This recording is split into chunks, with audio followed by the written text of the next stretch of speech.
Good morning, artists. Today we are going to be creating collage painted paper in the style of Lois Ehlert, which is the illustrator that created snowballs. We will be making 3 different pieces of paper with 3 different techniques that I'm going to show you. The first technique is going to be on our brown paper with our white paint. You have black, orange, white paint, as well as brown, yellow, and gray paper.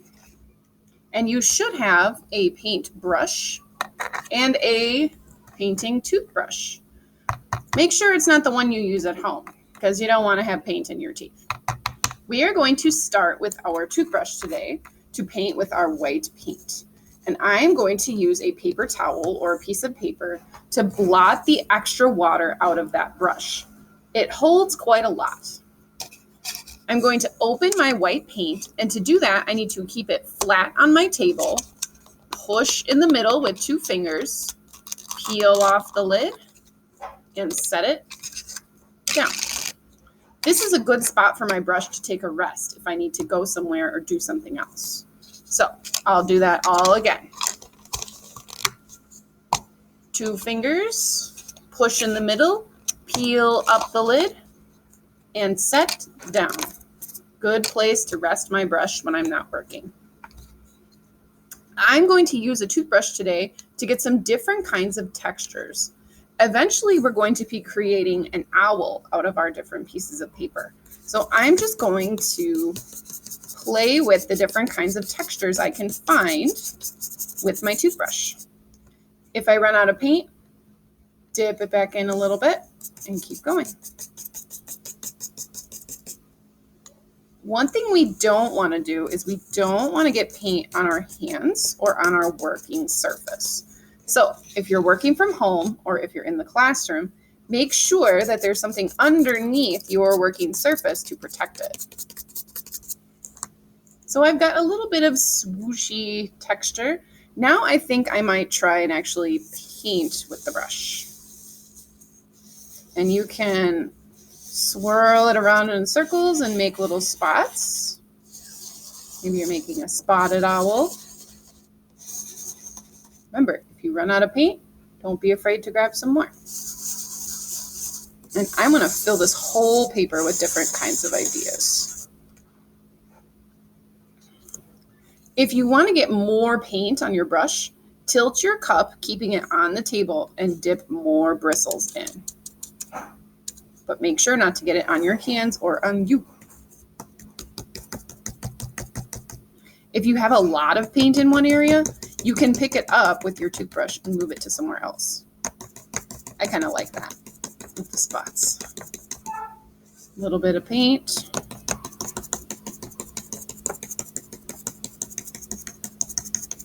Trying to fill up this whole paper. I think that looks good. Make sure that somewhere on your paper you have your name, whether it's on the back or on the front where you just painted.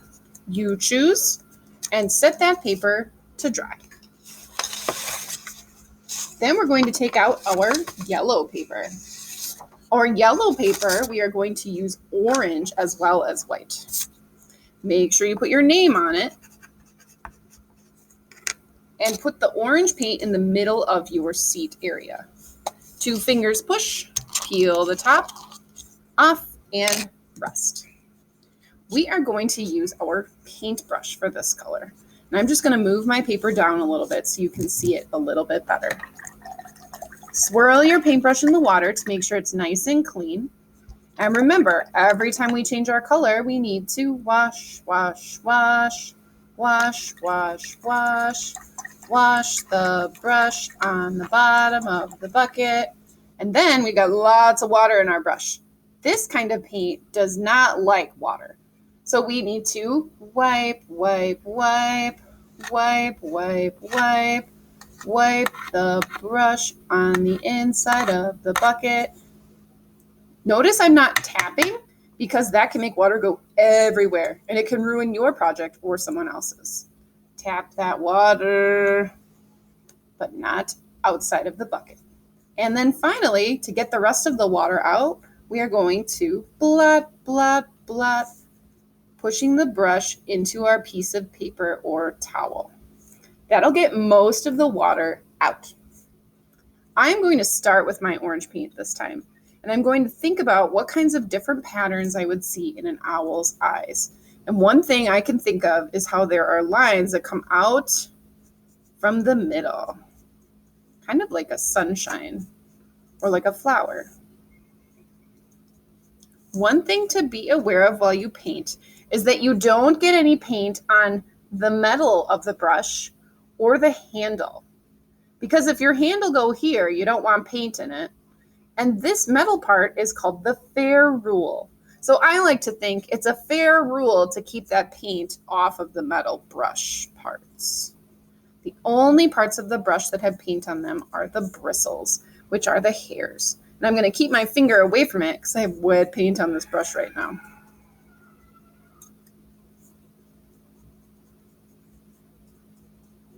One thing you might notice is that your paint dries out a little bit faster, and you can very carefully dip a little bit of water onto your brush to move it around a little bit more. I'm going to stop there and show you my example that I finished earlier, which also has white in it. And I think that would be beautiful to cut out for eyes, beak, and feet. I'm going to set that aside for now. Finally, we get to the really, really fun one, I think, which is creating bark for our tree. I think this reminds me the most of birch bark, which is one of those trees that has white bark with black spots. We are going to close up our orange paint. We put the lid on, push around the edges, and listen for the click. When it clicks, we know it's closed. Let's do that again. Lid, place, push all the way around. When it clicks, it's closed. I will have you listen for the click. This is important because we don't want our paint to end up everywhere. Place, click, closed. Set your paint aside and you can open up your black paint. Make sure you grab that gray piece of paper so it's ready to go. Write your name on it. And flip this paper over so you have as much space as you can get. In your paint packet or from Miss Canick, you received a cardboard rectangle. We are actually going to paint with our cardboard rectangle. And I think it makes a really cool effect. So we have a long side and we have a short side. Since this is a rectangle, we have two of each. We are going to use the short side of our rectangle to paint. So I am going to place my cardboard into my black paint, getting a nice line of paint on there. And then I am going to use light pressure and just drag the cardboard across my paper. And I can do that both ways. So dragging. And what we want to avoid, we don't want to make the whole paper black because it's a birch tree, not a black paint tree. So try to go back and forth randomly. If you need more paint, dip in and get more, but try not to get too many dark areas. So there we go. I bet we'll use this technique again in another project. Just saying. So it's good to practice it now. There we go. Most of the paper is full. We're going to set our cardboard down onto our paper towel, and we're going to grab our toothbrush. You don't have to wash, wipe, and blot so much. You can wipe a little bit on the inside, but it might just move the water around. So blotting is your best bet to get water out of this brush. Then we're going to dip into our white, and we're going to brush across. Hang on to that paper because it might go for a ride. But brush across from the edges into the middle. Give that a try and see how it goes. It makes a really nice gray color, doesn't it? And you can do that all over. So a little bit of white. And the only way this will work, boys and girls, is if the black paint is still a little bit wet. Because if it's dry, that paint's not going anywhere. But I am going to go up to the top and across a little bit. See what I mean? My paper is on the move. So a little bit of white. Brush to the inside. And that will create that cool look that birch bark has, where it's a little bit of white, a little bit of black together. And you get to use your toothbrush again, which I think is a super fun way to paint.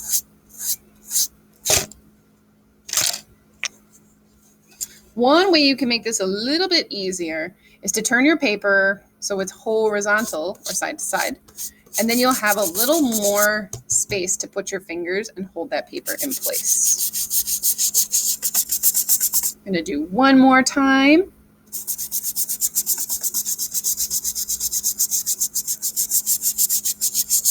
To cover this up. And there is your birch bark. Make sure that when you are done painting, you do your best job closing everything up, because we don't want paint on us or on our table. So put the lid on top, thumbs around the circle, click to close, and finally black paint. Lid on top, thumbs go around the circle, click to close, and that is how we create textured papers with collage plans for the future. I hope you had a lot of fun using your paints in a different kind of way. And please make sure that if you are working from home, you post your work so Miss Canick can grade it. That's all for today. Bye-bye.